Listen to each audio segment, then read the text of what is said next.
أهلا بيكم. بقالنا فترة منقطعين كده عن فيلم سيما بودكاست. طبعا مبسوط بكل الحلقات اللي أنا عملتها قبل كده مع أصدقائي الممثلين. أتمنى الحمد لله جالنا فيدباك حلو وفي ناس عجبتها الحلقات. زي ما قلت لكم في الفيديو اللي أنا رجعت بيه من كام يوم للقناة إنه هنبتدي إن شاء الله في الفترة اللي جاية دي يبقى في حلقات وكولابوريشنز مع ناس أصدقاء لينا مختلفين. بيشرفني النهارده وبينورني الاستاذ السيناريست محمد التهامي. مساء الفل. مساء النور، عامل ايه؟ انا الشرف ليا الحمد والله.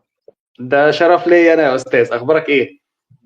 الحمد لله، انا مبسوط ان انا اكون معاك ومبسوط في القناه بتاعتك، وان شاء الله القناه من نجاح لنجاح وتبقى اكبر من كده بكتير. متشكر ومبسوط من جدا. موضوع الحلقه اللي احنا اخترناه، وان اظن ان الحلقه ناس كتير هتبقى مبسوطه منها يعني. بالظبط، يمكن قعدنا كده اول ما اتكلمنا فكرنا ايه الموضوع اللي ممكن نتكلم فيه، تكون حاجه مشتركه يعني ما بيننا بنحبها. فمن ضمن فكره الحلقات اللي انا كنت عايز اعملها او عايزين نعملها ان احنا نتكلم عن، ممكن نتكلم عن فيلم معين كده وندردش او نحلله او ندردش فيه، او نتكلم عن فنان مثلا معين برضو احنا بنحبه ونتناقش في اهم الحاجات اللي في مسيرته الفنيه. فاخترنا انا واستاذ تهامي حد اعتقد ما فيش حد بيختلف على موهبته يعني، هو النجم احمد مكي المتعدد المواهب العظيم يعني. فخلينا كده نبدأ من أول الحلقة، نتكلم عن بداية مكي ونشأته، وبعد كده نمشي كده بالترتيب كده مع المسيرة الفنية لمكي يعني. فأحب إن أنت تبدأ يا أستاذ، اتفضل. بص، هو احمد مكي يعني في حاجات طبعا يعني احنا عرفناها طبعا من ابن عز، بس هو بدايه نجاحه الحقيقي كان ساعه تامر وشوقية. تامر وشوقية كان بالظبط. احمد مكي عمل بوم جامد، وكانت الناس كلها بتتكلم عنه، وافيهاته وطريقه كلامه كان عامل نجاح غير عادي في الشارع المصري، لدرجه ان عادل امام جابه بنفس الشخصيه يعملها في فيلم مورجان. في مورجان. وكان انتاج كبير، انتاج كبير. وبعد كده خدوا نفس الشخصيه اتش دبور، عملوها في فيلم اتش دبور اللي هو الفيلم المخصوص للشخصيه. اول مره نعرف ان احمد مكي مش مصري كان استضافوه في قناه اون تي في، كانوا عاملين له حلقه خاصه مش برنامج خارج الفورمات، يعني خارج فورمات القناه، لان احمد مكي في أعتقد الوقت اللي ده هي كان كانت مع ساويرس ساعتها. كانت مم. مع سويرة صاحب القناه. بالظبط. واكتشفت موضوع ان هو جزائري ده، او ان هو والده كان جزائري وهو مش مصري يعني. يعني هو اتولد في مصر وعاش في مصر، بس من ام مصريه واب جزائري وهو معاه الجنسيه المصريه. فكانت بالظبط. بالنسبه له مفاجاه كبيره جدا. وهو بقى ابتدى يستثمر الحكايه ديت ان هو يحكيها في عمل اغنيه عن الام، فبيحكي قصه حياه مامته مع باباه وازاي اتربى وازاي نشأ وازاي علاقته بالسينما وعلاقته. يعني هو احمد مكي يعني حكى كتير قوي عن حياته، لدرجه ان بقت حياته كتاب مفتوح لينا، ورحله كفاحه بالظبط. ورحله مرضه وسقوطه ونجاحه، وان هو ازاي يعني الاغاني اللي هو غناها ليه البوم تقريبا عامله مش فاكر. هو تقريبا أصله طعم عربي الحياه. طبعا. طبعا. اصله عربي ولا اسمه طعم الحياه بالظبط. الالبوم؟ لا لا، هو قطر الحياة دي أغنية كانت من ضمن الألبوم اللي هو أصله عربي. طيب خلينا ناخد كده ميكي كستيج كده من الأول لحد الغاوي. تمام. هو ميكي في الأول زي ما حضرتك قلت إن هو بدأ حياته وعاش في الطلبية في الهرم. وكان من وهو صغير نتيجة لانفصال والده ووالدته آه، ابتدى يعتمد على نفسه في قصة ان هو يبقى شخص مسؤول عن البيت.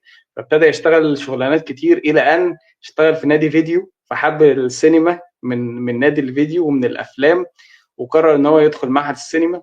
وحتى كان من الناس المميزين جدا في دفعته في معهد السينما، وكان بيعمل افكار. ويمكن دي اكتر حاجه ممكن نتكلم فيها طول الحلقه اصلا، اللي هي فكره ان ميكي دايما ادرك من بدري فكره انه لازم عشان تظهر او تتواجد لازم تتواجد بشكل مختلف، لازم تفكر بره الصندوق وتعمل حاجات كرييتيف. عمل مشاريع زي دي في المعهد، كان عامل مشروع طبعا الحاسه السابعه، وحابب ان انت تكلمنا عن مشروع الحاسه السابعه ده. وبس قبل ما اتكلم عن مشروع الحاسه السابعه، او اثناء ما هو عمله او بعد ما عمله، كان ظهر في مشروع كده تخرج لمخرج اسمه يوسف هشام. كان ده فيلم تسجيلي اسمه مخرجين آخر زمن. فمعرفش انت شفته ولا لا؟ شفته؟ حضرته في لايف الفيلم. شفته. اوكي. طب حلو جدا. طب ما تحكي لنا تجربة حضرته لايف دي ازاي؟ لا انا ما حضرتش الفيلم لايف، بس انا حضرت عرض الفيلم. كان الفيلم ساعتها بيتعرض في ساقية الصاوي، وكان بيتعرض في اوكي. جمعيه جمعيه الفيلم اللي هي موجوده في وسط البلد. وكانوا كذا اوكي. مره احضر عروض للمخرج يوسف هشام. وكان امم. بيكلمني عن الفيلم دوت. يعني عملت بعد كده معاه لقاء صحفي، وقعد يحكي كتير عن الفيلم ده، يعني الفيلم ده ازاي تعب فيه. وكان هو الفيلم ده في الوقت دوت ناجح ومحقق نجاح مخرجين اخر زمن. اه. فيوسف كان ماده ان هو الناس بتتكلم عنه. يعني كان عامل بعد كده بز- فيلم بني ادم اسمه خالد، كان مع اه. شريف. قبل ما شريف رمزي يبقى يعني ده فيلم ياخد قصير. ده فيلم فيلم قصير برضه اعتقد. اه. تقريبا يوسف هشام تقريبا بعد كده عمل فيلم لمح البصر، وبعد كده سافر امريكا. دي اخر حاجه اعرفها عنه. بالظبط. انا شفته تاني مؤخرا، ان هو كان بقى مؤخرا بروجرامر، اشتغل فترة بروجرامر في مهرجان القاهرة السينمائي. وبعد كده نشر بقى الفيلم. ان انا كنت شفت الفيلم ده، ما كنتش اعرفه، بس انا شفته كان مكتوب في الفيلموجرافيا بتاعت ميكي ان هو ظهر في الفيلم ده، بس دورت عليه على النت كتير ما لقيتوش، الى ان نزله يوسف هشام على اليوتيوب بعد كده. اظن انت واتكلم بقى في ميكي عن مشروع الحاسة السابعة، ان هو كان فيلم قصير، وبعد كده المنتجين تهافتوا على الفكرة لما شافوا الفكرة، فقرروا ان هو يحولوا له كفيلم طويل يعني. فممكن انت تكلمنا عن القصة دي. الفيلم كان الاول بطوله معوض اسماعيل، وكان 7 دقائق او 8 دقائق، ما كانش زي الفيلم اللي هو اتعرض ببطوله احمد الفيشاوي. امم. والفيلم ده ساعه ما نزل اساسا كان اللي مترشح له للبطوله وكانت الناس كلها بتتكلم عنه كان احمد حلمي. كان احمد حلمي متحمس جدا للفيلم. وفجاه اوكي، يعني احمد حلمي كان الكاست الاولاني مش احمد الفيشاوي؟ انا اول مره اعرف المعلومه دي. دخل انقاذا للموقف. اوكي. تمام. مره واحده انسحب احمد حلمي قبل التصوير، فكان البديل او ان هم ممكن يلاقوا مثلا حد بديل. فكان احمد الفيشاوي في الوقت دوت لسه مش اللي هو النجم يعني نجم. كان ابتدى يعمل بطوله مسلسل، كان عامل مسلسل مع عصام انور وكاشه، وكان بس لسه ما خدش السوكسي اللي هو نجم جماهيري يعني. بالظبط. فراهنوا عليه في الحاسه السابعه. واظن ان هو الفيلم نفسه، يعني الفيلم في ساعه ما نزل ما نجحش النجاح اللي احنا بنشوفه دلوقتي. يعني دلوقتي من اكتر الافلام اللي متهيألي اللي ما بتذاع في التلفزيون الناس بتقعد تتفرج عليها. الفيلم كان سابق عصره وقتها جدا جدا جدا، لدرجه ان في ناس ما فهمتش نوع الكوميديا ده وقتها اصلا يعني. الفيلم فشل ذريع في السينما يومها يعني. بس بعد كده لا اعتقد خد حقه من المشاهدات ومن السوشيال ميديا. الجيل ده اكتشف الفيلم ده وعملوا عنه فيديوهات كتير ومجلدات يعني. الفيلم حلو جدا، بس وقتها جدا. ان الناس كانت واخده ايه. يعني مثلا هو بيتريق مثلا على اغاني هاني شاكر، واخدينها ان دي كانها اجزاء من الفيلم. امم. الناس فاهمه الفيلم غلط، او الناس فاهمه يعني. كانت الثقافه السينمائيه في الوقت دوت انت بتتكلم ساعه نزول الليمبي مثلا، قريب من نزول الليمبي. بالظبط في نمط معين كده من الكوميديا، مش ده كان غريب بالنسبه لهم شويه. يعني فبالعكس انا من الفيلم، انا من محبي الفيلم جدا على فكره. وما شفته ساعتها، يعني ساعه ما نزل سينما شفته كان فيلم حلو قوي. بس بقول لك امم. الناس ما تقبلتش الفيلم دوت. وهو الفيلم ده ادى ان احمد مكي نفسه ما يتعرضش عليه شغل تاني كمخرج. كمخرج لح- بالظبط. لحد ما جت تجربه تامر وشوقيه. فاحمد الفيشاوي كان جايبه، هو كان شريف عرفه كان عايز يعمل المسلسل. كان شريف عرفه هو اللي انتج تامر وشوقيه. امم. فكان عايز يجيب 7 مخرجين، وكل واحد يخرج مجموعه من الحلقات زي النظام الاجنبي، ان ما فيش مخرج. هو عمل كده بعدها في لحظات حرجه اعتقد. الخطه كده. امم. وكان جايب احمد مكي جزء امم. من فريق الاخراج. وشريف عرفه ساعتها قال لك انا هخرج اول حلقتين، وبعد كده كل مخرج يخرج بقيه الحلقات بنفس النمط اللي انا بالظبط. هخرج عليه. امم. فالممثل انسحب اللي كان بيعمل الدور بتاع هيثم دبور. ما اعرفش مين عشان يعني ما كنت لسه اسالك لو عارف مين، قول. لو عندك المعلومه يا استاذ تهامي ارجوك قول. متذكر خالص يعني. مش يعني ما اتقالش بشكل اوكي. صريح يعني. اوكي. فجاء احمد مكي عمل الدور انقاذا للموقف، يعني مش جاي ان هو اساسي، بالعكس. وكان دوره اصغر من كده بكتير على فكره. امم. ما نجح في اول حلقات. الحلقات دي كانت بتتكتب بشكل يعني ايه. يعني ما بتبقى المواسم، هو ابتدى دوره يكبر في الموسم الثاني والموسم الثالث. الموسم الاول كان دوره صغير، بس هو علق مع الناس جدا. كان المسلسل ده شهد بطوله ظهور نضال الشافعي، كان برضه في دور طبعا دور- وظهر انجي وجدان، وظهرت مجموعه من النجوم محمد يعني شاهين طبعا اللي وصلوا الحياه مكسر الدنيا الفنيه. دلوقتي. ايوه محمد شاهين كان طلع صاحب بالظبط تامر تقريبا. بالظبط وعلا رشدي، ناس كتير ومي طلعوا. كساب ومي كساب كانت اول بطوله ليه. طبعا يعني مي طبعا. كساب ما كانتش بتجيب اي حاجه تمثيليه. هو وطبعا الفكره يعني هو كلها المسلسل ان ده ميكي في الكاركتر بتاع هيثم ده ما كانش يعني ما كانش مستصاغ بالنسبه للناس، حتى طريقه الكلام ولا الشكل. هو عمل خد لنفسه سكه جديده كده في الكوميديا ما كانتش موجوده خالص. يعني ما حدش كان لا بيتكلم بالطريقه دي ولا بيلبس كده ولا طريق ولا شكله كده.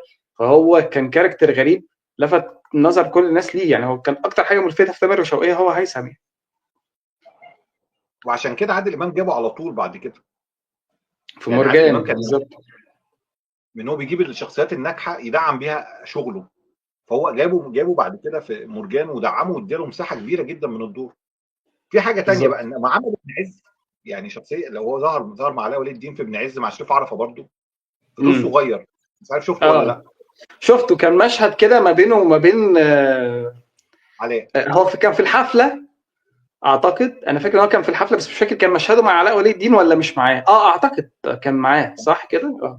اول الفيلم هو بيحكي ان هو كان شخصيته ايه، ان هو من الشخصيات الناس الاغنياء اللي بيتخلوا عن علاء في الفيلم. اوكي وهو طبعا فيلم ابن عز من الافلام اللي ما لقتش نجاح سينمائي خالص، يعني برضو من الافلام للاسف، مع انه مع فيلم انه حلو جدا جدا ظريف برضه. حلو. يعني انت خلي بالك انت كده عند الناظر. هقول لك على حاجه، الفيلم ظريف وفي كاركترز انا بحبها جدا جدا باستثناء المين كاركتر. يعني بحب شخصيه محمود عزب جدا في الفيلم، وبحب شخصيه انت عارف اللي هو طاهر ابو ليلى اللي هو بيتكلم بطريقه غريبه ده، كان في الفيلم برضه. كان برضه موجود في الفيلم ده. لا وفي شويه افيهات في الفيلم ده رهيبه. انا بحب الفيلم ده الصراحه يعني. هو مشكله ابن عز حتى لو فيلم حلو، هو مشكلته ان هو جه بعد الناظر. الناظر في سينمات كان كان بومينج كبير طبعا. انا عندي في المكان اللي انا فيه السينما عرضته 12 شهر الناظر. ياه فتخيل. الناظر كان نجاح خرافي، يعني نجاح طبعا سينمائي من الافلام اللي هي عملت يعني نجاح سينمائي. ما فيش افلام وصلت لها تاني، يعني صعيدي في الجامعه الامريكيه، الناصر، في كده حاجات عملت نجاح مش طبيعي. فانت الناس استثنائي متوقعه بالظبط من ابن عز ان هو يبقى زي الناظر. فالتوقعات بالظبط. العاليه دي هي اللي خلت الناس تدخل الفيلم يقول لك لا ده ما بيضحكش. امم فعشان كده الفيلم ده ابتدى يعني ما لقاش حظه في السينما، وكان من اسباب اكتئاب او من يعني او حزن على ولي الدين ان الفيلم، ان هو كان متوقع ان هو يلاقي نفس النجاح اللي لقاه في عبود والناظر. يعني عبود اقل من بالظبط الناظر وصل لمرحله ما حدش وصل لها تاني في الحياة. فمش عارف. فجاء بعد كده ابن عز طبعا وقع. اللي عايز اربطه بقى طبعا. بالموضوع ده ان احمد مكي الشخصيه اللي كان عاملها في ابن عز قريب. شخصيه علاء تعتبر الفيلم بتاع اتش دبور اعاده لفيلم ابن عز بالظبط نفس او الكونسبت ريميك ليه. بتاع فكره بيجيب الشاب بشكل كبير الغني جدا. اللي اتدهورت اللي تدهورت بيه الدنيا. بالظبط كده، هو خد نفس الكونسبت وعمل بيه شخصيه دبور بالظبط. فيلم يعني اتش دبور بالظبط. صح مظبوط. انت عارف طبعا ان ميكي برضو ظهر في الوقت ده قبل ما يعمل شخصيه هيثم ويظهر كممثل. ظهر في مشهد في تيتو مع احمد السقا. تاخد بالك انت من القصه دي؟ اه كان في اكشن. بالظبط كده، المشهد ده اللي كان مشهد رايح اكشن يعني. المفروض. بالظبط المشهد اللي هو كان رايح المفروض يقتل فيه الضابط اللي هو كان بيضايق خالد صالح، فطلب منه ان هو يروح يقتله. فكان قاعد معاه في العربيه، كان قاعد جنبه في العربيه وبيتكلم معاه هو ومحسن منصور ورا. يعني هو ظهر في لقطه كده برضه، ممكن ما اه تفتكروش قوي. بس كان موجود برضه لان برضه مكي في الفتره دي اعتقد برضه كان. اعتقد مش عارف المعلومه دي صح ولا لا، ممكن انت تصلحها لي. فكره ان هو برضو كان بيشتغل مع مخرجين كمساعد مخرج، ممكن مع طارق العريان او حاجه زي كده. مش متاكد قوي من المعلومه دي. كان بيدور على نفسه في الوقت دوت، ولسه ما كانش مقرر ان هو يبقى ممثل بس. تاني حاجه من الحاجات اللي بالظبط. تحسب برضو لمكي ان هو مثلا في وقت نجاح اتش دبور وطير انت عمل دور تراجيدي في الفيلم اللي هو بتاع ليله البيبي دول مع نور الشريف. طبعا انا بحب عمل دور الكاركتر ده جدي، جدا. ايوه، شخصيه سواق التاكسي ده، ايوه. وكان لا يعني ان انت ناجح كوميدي وكده، لا بس انا ممثل، يعني بيقدم نفسه ان هو كممثل، ودي حاجه تحسب له. طبعا طبعا. وفعلا كان فهو الكاركتر ده كان برضه عامله بطريقه مختلفه، مختلفه تماما. بالظبط. انا عايز اسالك انت بقى بتحب ايه في الحاسه السابعه الاول، بس عشان الحاسه السابعه ده من احلى الافلام يعني اوكي، كمخرج بتحب له ايه؟ بص بقى هقول لك على طبعا. حاجه. الحاسه السابعه، اولا الفكره، يعني الفكره كانت جديده جدا في الوقت ده. انا ما شفتش الفيلم في السينما برضو، شفته بعد كده لما اتعرض في الفضائيات ونزل فيديوهات وحاجات كده. فالفكره كانت عجباني جدا، ويعني ايه حد بيقرا الافكار، لان أنا حتى ما كنت شفت الفيلم الاجنبي اللي متاخد منه الفكره، اللي هي وات وومن وونت والحاجات دي، ما كنتش شفته. فكان بالنسبه لي يعني ايه واحد بيقرا الافكار والكلام ده كله، دي كانت حاجه مستهوياني جدا. احمد الفيشاوي وقتها بالنسبه لي كممثل انا كنت بحبه جدا، كنت شفته في العمة نور في نفس المسلسل اللي هو كان طالع قبلها ده، وكنت برضو فكره شخصيه عطوه دي كنت منبهر بيها وانا صغير، اللي هو الولد المجنون اللي بيعمل مقالب وحاجات زي كده. فكنت عارف ان احمد الفيشاوي ده لا، ده مشروع نجم كبير قوي وهيبقى حاجه قويه جدا. فكان عاجبني ده جدا. اعتقد يعني فكره الفيلم كانت هي اصيع حاجه وقتها، وحتى فعلا نوعيه الكوميديا اللي فيه كانت مختلفه. يعني في ناس ممكن ما كانتش فاهمه الكوميديا دي، لا بس انا كنت وقتها بضحك. يعني اول ما شفت الفيلم كنت فاهم الدماغ دي واصله رايحه فين، فكنت بضحك برضه على الافيهات دي. فلا، هو فيلم لطيف، ولا ما عنديش مشكله معاه، لا يعني فيلم حلو جدا، حاسس. يعني هو شهد بطوله لايناس مكي اخته، وبعد كده وهنا ما النقطه اشتغلتش دي تاني. ما هو قال لها كده احمد مكي، قال لها انا شغالك معايا الفيلم دوت، وبعد كده مش هتشتغلي تاني، هتقعدي في مش البيت. هتشتغل تاني، بالظبط، ايوه. لا اه يعني يعني بالظبط بالظبط. العلاقه بينهم، يعني ايناس على طول بتتضايق ان حد بيسالها، يعني دايما في الفيديوهات اللي بتيجي على اليوتيوب ان هو حد يسالها على احمد مكي. هي كانت سابقه في مرحله ان هي كانت نجمه ساعه لن اعيش في جلباب كانت في ابي، وكانت شركه التسعينات، كبيره. ايوه كانت بتشتغل في التسعينات كتير اعتقد، في مسلسلات وفي افلام وحاجات كده، وفعلا من بدايه الالفينات وهي ما بقتش موجوده تقريبا. بالظبط. من ساعه ما اشتغلت فيلم الحاسه السابعه أيوة. هو بقى قال لها اعتقد هي من بعدها ما اشتغلتش، ايوه. بالظبط. العلاقه بينهم هم، يعني هي بتتجنب الاجابه عليه، وشايفه وعايزه بتفصل نفسها فنيا عنه، وهو برضه في نفس الوقت هو ما بيرشحهاش في شغل او بيفصل نفسه فنيا عنها. يعني امم. ودي علاقه تحترم، بس يعني هم شاهدوا مع بعض التعاون، وهي بتقول لك يعني دايما في اللقاء بتقول لك احمد مكي قال لي هشغلك الفيلم دوت، وبعد كده هتقعدي في البيت مش هتشتغلي تاني. بالظبط مع بالظبط. ان هي ممثله في وقت من الاوقات كانت نجمه، يعني كانت نجمه، وكانت اشتغلت كمان مع عادل امام في الفيلم اللي هو بتاع هلو امريكا. هي كانت دايما امم. حاصرينها المخرجين في دور الفتاه الاجنبيه، او في دور الفتاه المرفهه، يعني وقبلها الشكل في دوت طبعا لملامحها الشكليه. بالظبط، وقبلها في لا انا عايش في جلباب ابي برضه الحاج عبد الغفور وبتاع مش عارف ايه والحاجات دي، ايوه أيوة. نفس القصه دي بالظبط. الكاركتر. حلو جدا. بس فانا حاسس ان هو فعلا استقصدها فعلا بالفيلم، هو قدم لها دور غريب يعني، اللي هي شخصيه وكان دور البنت حلو على الجميله. فكره، وقدمها بشكل حلو على فكره في الفيلم. لا بس دور مستفز شويه يعني دور شخصيه ايوه مستفز. ايوه، ما هو خلي بالك الدور ده برضو يعني طلع منها جانب كوميدي كده، حتى الضحكه اللي هي كانت بتضحكها السخيفه دي، ها ها ها ها وبتاع والحاجات دي برضو كانت غريبه في الوقت ده. مش مفهومه قوي. برضه انا اللي بحبه في الفيلم ده قوي عبد الله مشرف، كان عامل دور كابتن رشدان. المعلم رشدان، بالظبط بالظبط. لا، هو المعلم الحاسه السابعه تجربه كده مختلفه. وفعلا يمكن النوعيات دي يمكن ما بتنجحش سينمائيا، لان فعلا بتبقى ذوق جديد او جونرا جديده مختلفه، مش كل الناس بتتقبلها، واي حاجه جديده بالنسبه للمجتمع المصري ما بيتقبلهاش بسهوله. يعني يمكن حصلت عنده نفس المشكله دي، فمش كمخرج بقى بس كممثل في سينما علي بابا. برضو الفيلم برضو كان على فكره الفيلم ده حلو جدا برضو، في جزء بحبه وجزء ما بحبوش، بحب الجزء بتاع الفضاء اكتر من الجزء التاني بتاع الحظيره ده. بتاع انت فاكر الجزئين؟ بتاع حزلقوم بالظبط. انا بحب الجزء ده اكتر من الجزء بتاع الديوك والحاجات اللي هو كان عاملها دي. برضو الفيلم ده برضو ما نجحش في السينما، لانه برضو كان مكي خلاص فتح الباب ده اللي هو للتجريب على الاخر زي ما بيقولوا، يعني كان حابب يجرب بقى سكه فانتزي توتالي يعني.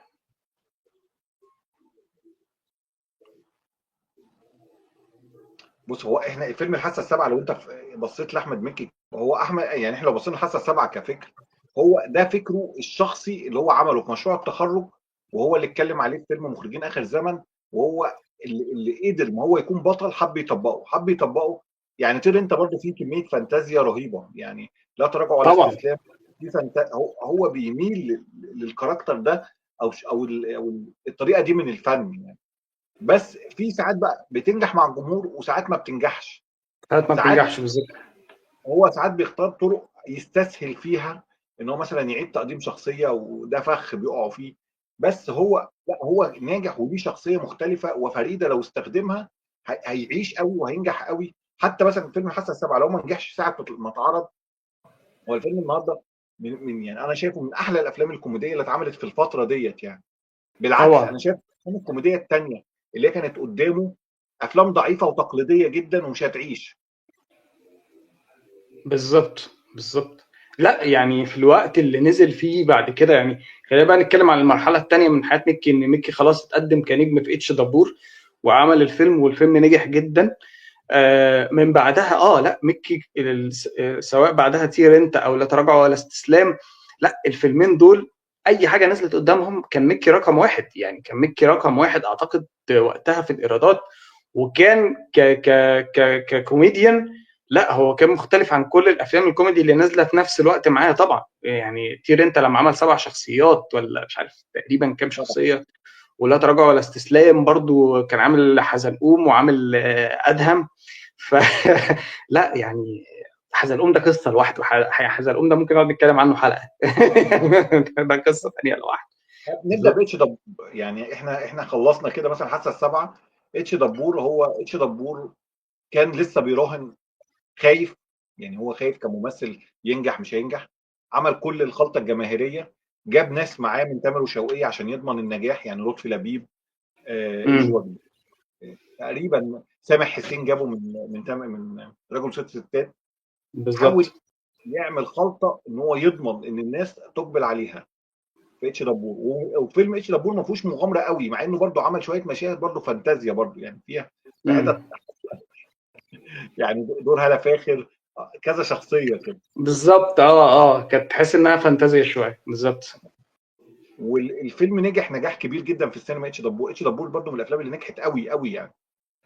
بالظبط انا فاكر بقى ان دبور انا دخلته سينما، وكان اقبال جماهير يعني اقبال جماهيري رهيب، يعني انا فاكر ايوه كان ناجح جدا وقتها صحيح. واستمر بقى من نجاحه ده، خد عمل طير انت. بالظبط ده بقى كان يعني زي ما تقول البيك بتاع احمد مكي، يعني ده كان اكتر فيلم يعتبر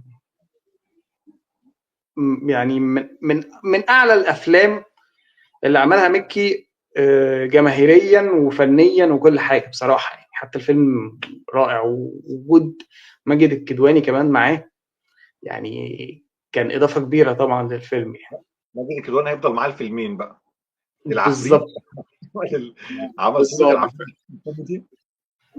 وسراج مهمه بعد كده. وفي الوقت ده خلي بالك ماجد الكدواني كان عنده مشكله كبيره جدا. كان ماجد الكدواني كان عامل فيلم جاي في السريع، بطوله بالظبط مطلقه، وابتدى مع والفيلم طبعا ما نجحش قوي، فابتدى يرجع تاني للادوار التانيه، واحترمه جدا بصراحه في النقطه دي. وبعد كده رجع تاني ادوار اولى طبعا. بس هو الفيلم ده يعني هو كان في الوقت دوت كان عنده ايه، يعني ما وقفش، حس ايه ان الدنيا ما جاتش معاه، رجع تاني دور تاني يعني، او رجع وده تاني. ذكاء، وده ذكاء كبير منه على فكره، ذكاء كبير منه جدا طبعا. طير انت بقى وال7 شخصيات طبعا اللي عملهم المختلفين، كان حاجه اسطوريه في تاريخ مكي. انت ايه اكتر شخصيه لفتت نظرك في طير انت الاول، غير الكبير طبعا، لان الكبير هيفرد لها مساحه كبيره بعد غير كده. الكبير، اكتر واحد بحبه فيهم الخليجي. ما استغلهوش تاني، ما عملوش تاني. ما استغلوش تاني، لا. بس عجبني جدا جدا جدا جدا. كان يعني من اعلى الكاركترز اللي كانت موجوده في الفيلم بصراحه. لا يعني في افيهات رهيبه، وعامله بطريقه اللي هو لما بيحب يسخف على هو عايز يعمل فيها صايع ومدقدق وابن بلد. لا يا حبيبي انا ابن بلد ومدقدق وبتاع مش عارف ايه، وهو على الله حكايته خالص. فانت متخيل بقى الكوميديا بتيجي من هنا، فاهم قصدي؟ ده كان من اكتر الكاركترز اللي كانت عجباني في طير انت الصراحه. هو عمل انت شخصيه بتحب مين فيهم؟ لا انا شايف يعني كلهم متوازيين يعني. انا عجباني الشخصيه الاساسيه اللي هو كان عاملها، اللي هي الدكتور اوكي، شخصيه بهيج، اه. ديك. كان عاملها امم حلو قوي، في حلقه انسانيه حلوه، وكانت الاغنيه الراب حلوه، وكان يعني الشخصيات كلها تحس ان هي كاركترات، يعني اللي هي عامل كاركتر. اما الشخصيه الاصليه كان عامل فيها المشاهد الاخرانيه ديت، اللي هي الحاله النفسيه وازاي بيعبر عن نفسه وان هو وحيد. كان فيها تمثيل امم حلو قوي. ايوه طبعا طبعا. وكان برضو معاه لا، هشام، هو ذكي معاه مكي جدا. هشام وابراهيم. اسماعيل وسلام طبعا. كانوا عاملين اداء معاه موازي حلو قوي يعني. كانوا شايلين معاه الدور تقريبا، شايلين معاه الفيلم.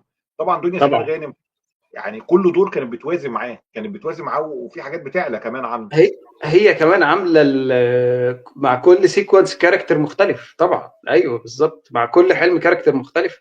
فلا لا، كانت رهيبه. كان عمر طاهر فيه كمان شغال على فكره، كان هو الكتابه. فعلا كان اه كاتب حاجات في السيناريو. كان هو تقريبا السيناريو وتاليف عمر طاهر الفيلم طير انت. والله اعتقد، مش فاكر قوي.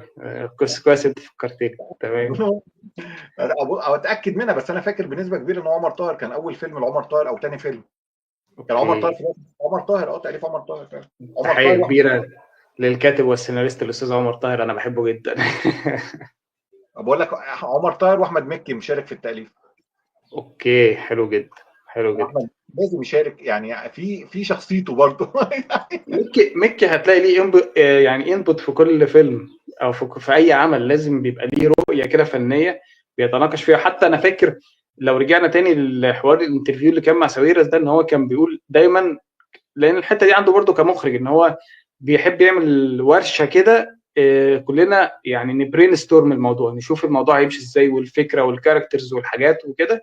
خلاص اتفقنا، يلا هنعمل ده، يبقى هنعمل ده. فهو دايما ليه انبوت في الحكايه.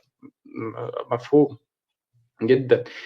نيجي بقى للتراجع والاستسلام. كان عشان هو بدايه ان ميكي في الكاركتر بتاع ادهم، ان هو بيحاول يوري للناس. طب بس تعالوا اوريكم بقى حته كده، ان انا مش بعمل كوميدي بس، اللي هي في المشاهد اللي كانت في الاول خالص بتاعه الصفقه والمخدرات والحاجات. مشاهد الشخص. بالظبط. الناس طلبت منه مليون مره يعمل فيلم عن ادهم ده لوحده، لحد دلوقتي لسه ما عملش. من لو ساعتها تفتكر وهم على طول بيطالبوه على السوشيال بكده. ميديا بالظبط بالظبط. ما لان كانت هو ده، شخصيه ده ممكن نتكلم عنه، ان هو عمله مؤخرا في الغاوي. عامل شخصيه ادهم. هو عمل حاجة نفس التيب بتاع المجرم التايب ده، او حاجة زي كده. هنوصل لها برضو في وقتها، خلينا نوصل لها في الاخر، لان الغاوي ده موضوع كده عايزين نتكلم عنه لوحده. انت دلوقتي انا يعني انا من رايي اكتر فيلمين مكتملين لمكي نجاحا، يعني لا تراجع ولا استسلام وطير انت، دول اكتر فيلمين بالظبط. انا برضو، نقدر. انا كذلك، انا برضو بحس ان دي فترة البيك بتاعت احمد مكي. وعايز اتكلم بقى معاك في نقطة مهمة جدا، انه مكي من الشخصيات اللي في كونسبت كده بره، اللي هو بتاع الشخصية الفنية اللي بتعمل كذا حاجه، مش حاجه واحده. يعني ان هو اكتور، دايركتور، بروديوسر، رابر، مش عارف ايه الحاجات دي ممكن بنشوفها بره. ما فيش فنانين في مصر او في الوطن العربي عندهم حته المؤسسه الفنيه اللي هو بيعمل فيها كذا حاجه مع بعض دي. حتى بيشارك في تاليف بعض الحاجات، بيعمل حاجات. فمش موجوده كتير في الوطن العربي النقطه دي، ان ميكي بيعمل اكتر من حاجه. هي ممكن تكون ميزه ان انت بتعمل اكتر من حاجه. هو تقريبا من اول الناس، هو والفيشاوي اللي غنوا راب كممثلين، غنوا راب مش راب، مش راب اساسيين يعني. بالظبط. وهو بعد كده برضو فكره الاخراج، لا في كان ممثلين زمان عندنا كتير يعني، مش اول واحد يعني. بس هو يعني بحس ساعات ان هو كسلان. يعني هو مثلا من كام سنه مثلا عمل اغنيه، مش من يعني من فتره طويله من فترة طويلة. بيعمل اغاني يعني وبيحقق نجاح كبير جدا في الكليبات بتاعته، بس مش ملتزم، مش منتظم. اخر فيلم عمله يعني، انت تجاهلته مش عارف ليه، بس انا عايز حابب اتكلم عنه لانه فيلم حلو قوي وبرضه فشل سينمائيا، سمير ابو النيل. ما شفته ولا ما بحبش شفتوش؟ الفيلم ده، مش عارف ليه، يمكن عشان كده تجاهلته. ما هو ده اخر فيلم يعني. هو احنا نقول ايه، ان هو يعني بدايه ظهوره السينمائي اتش دبور نجح. طير انت ذروه النجاح، لا تراجع واستسلام ذروه النجاح. بعد كده بالظبط. عمل آه، سيما علي بابا. سمير ابو لا سينما علي بابا ما نجحش للاسف اه، سينمائيا. ما هو ما نجحش برضه. اه، و... وعمل بعد كده سمير ابو النيل، ما نجحش سينمائيا خالص يعني. بالظبط. مع ان سمير ابو النيل كان محاوله منه ان هو يخرج من فكره الكاركتر، ان هو يخرج من حته حزلقوم والشخصيات، وان هو طالع بيمثل شخصيه عاديه جدا. ودي مم. محاوله منه. المشكله كانت في الوقت دوت الاعلام، مشاكل الاعلام. الفيلم فيه مشاهد معموله حلوه قوي قوي، وفي حاجات مم. تريقه على ناس كتير برضه، التريقه والفانتازيا. الفيلم كان في مش مكتوب اسقاطات على حلو بعض ومعمول حلو. الاعلاميين كده وقتها. بالظبط. ولحد دلوقتي يعني، لحد دلوقتي اللي انت لو رجعت له، هو مش عامل اسطمب يعني. هو كان تاليف ايمن بهجت قمر، مش عامل يعني مش بينتقد شخص، هو بينتقد فكره. بالظبط. يعني بالظبط. يعني مش بينتقد مثلا الاعلامي فلان الفلاني، هو بينتقد الاعلامي اللي بيستغل الناس مثلا يوزع عليهم فلوس مثلا عشان يكسب بالظبط. الفقراء. بالظبط. بينتقد بالظبط. ظواهر يعني. انا شايف ان هو فيلم حلو. فيلم مع الوقت هيتشاف قوي. كان حسين الامام كان عامل دور حلو. دور طبعا يعني، هو هيستغله بعد كده في الكبير قوي. محمد مم. لطفي كان عامل دور حلو. الفيلم ظريف. مش ما نجحش النجاح الجماهيري الكبير. هتخليني اعمل له ري واتش برضه، يعني هتخليني افكر كده ان انا اعمل له ري واتش تاني والله. انا بقالي كتير جدا ما هو شفتش مش الفيلم ده. هو مشكلته اعتقد. انا اعتقد ان هو ما نجحش لان الناس كانت متوقعه اللي هي الكوميديا. الكوميديا بقى فيلم كوميدي. الفيلم مش مم. كوميدي بالكوميديا الضحك يعني، هو فيلم اجتماعي شويه، نقد اجتماعي اكتر منه كوميدي. بالظبط. فده ممكن تكون من اسباب ان الناس اتصدمت فيه يعني. بس هو دايما بقى يعني ميكي اول ما الدنيا بتقع منه يرجع تاني ايه للشخصيات، رجع للكاركترات. كان في الوقت دوت ساعه سينما علي، ساعه من قبل سينما علي بابا كان كبير قوي الجزء الاول. وبعد سمير ابو آه، النيل ابتدى بقى ايه، احنا دلوقتي ابتدى كبير قوي يشتغل بقى مستمر في الكبير قوي بس. ما بقول لك كده، احنا المرحله السينمائيه اللي مكي انتهت مع سمير ابو النيل. هو بالظبط. انا حاسس ان هو حس في النيل ان الناس خذلته، فابتدى يرجع بقى للملعب المضمون ليه اللي هو التلفزيون، لانه خد شخصيه من طير انت وعمل بيها مسلسل الكبير قوي، وابتدى النجاح التلفزيوني يبقى نجاح منقطع النظير. يعني الكبير قوي كان من اكتر المسلسلات مشاهده، 11 10 11 12 انا 13 فاكر من 14. من أو من اول الجزء الاول في الكبير. وده برضه نرجع تاني لنقطة ان احمد مكي ممثل ذكي جدا. الكاركتر بتاع الكبير وجوني، طبعا الكبير كان عمله من طير انت، فخد الشخصية بتاعت الكبير. ضاف بقى شخصية الاخ الامريكي اللي هو جوني ده. لا، برضو ابتدى برضو يكريت حاجه جديده مع شخصيه الكبير ويعمل بيها المسلسل. انا فاكر الجزء الاول كان صاروخ افيهات يعني. لا، ما كانش كان ملوش حل، ونجح اعلى نجاح اجزاء الاول كبير. والثالث. نعم. اعلى اجزاء الاول والثاني والثالث كانوا نجاح كبير قوي قوي يعني. بالظبط. بالظبط. في كان بعض الاجزاء برضو خيشت، ما كانتش بنفس قوه الاجزاء، يعني في اجزاء كانت حلوه واجزاء مش حلوه. يعني مثلا السادس اللي رجع كان حلو. الجزء الخامس كان وحش. السادس. الخامس كان مش قد كده. السادس لما رجع بيه السادس كان وابتدى حلو. بقى. ابتدى ضاف برضو او دخل ناس جديده زي حاتم صلاح ومصطفى غريب ورحمه احمد. كل دول برضو كانوا لسه الناس اول مره تشوفهم، فعملوا جزء مختلف وحلو الصراحه، السادس بالذات يعني. بالظبط. لا وهو الجزء الاول برضو كان مليان ضيوف شرف، وكان مليان ممثلين، يعني كان في محمد ممدوح، كان في سعيد طرابيك كان عامل غفير من الغفرة. ايوه وسعيد طبعا. طرابيك يعني انا شايف ان هو في الجزء الاول من العناصر المسلسل، يعني كان عامل شخصية اللي زقت المسلسل جامد. طبعا. للاسف مع الوقت ابتدت حتى الغفرة يقلوا. يعني كان في جزء كان في احمد فتحي لو تفتكر، اه او طبعا. جزئين كان فيهم احمد فتحي كان ايوه. عامل شخصية و- غفير. آه، ومن الشخصيات الاساسيه بقى طبعا كان هجرس محمد سلام. يعني ده ما نقدرش ننساه، يعني هجرس بقى طبعا ده، لا هجرس ده ده اهم واحد. مستمر. اه ده اهم واحد يعني. بس اعتقد عشان بعدها كان محمد ممدوح ابتدى بقى ياخد خطوات كبيره طبعا، بس هو اساسا واحمد فكره فتحي برضو كذلك. المسلسل ده كان من الاجزاء الناجحه قوي لانه كان مليان ناس وضيوف الشرف، وكل حلقتين قصه. وفي الحلقه اللي كان فيها احمد التهامي اللي هي بتاعت الكره الامريكيه، حلقات الشمس بالظبط. الزناتي في الجزء الثاني تقريبا او الثالث. كان في حلقات، بالظبط. يعني يوسف عيد. يوسف عيد ده كان قنبله كوميديا، يعني يوسف عيد ده من الممثلين اللي طبعا. اتظلمت وما خدش حقه في الاونه الاخيره غير مع احمد مكي والثلاثي احمد فتحي وهشام ماجد. طبعا. يعني يوسف عيد كان من الناس اللي بتضحك ايوه قوي. انا انت فاكر عارف حلقه الله كان يرحمه عامل فيها حمدي كتا. مدرب ماشي كمل. يوسف شهد، يعني المسلسل شهد بطولة ناس كتير قوي واداهم مساحات كبيرة جدا، فخلى الأجزاء الأولى تبقى من الأجزاء الناجحة جدا.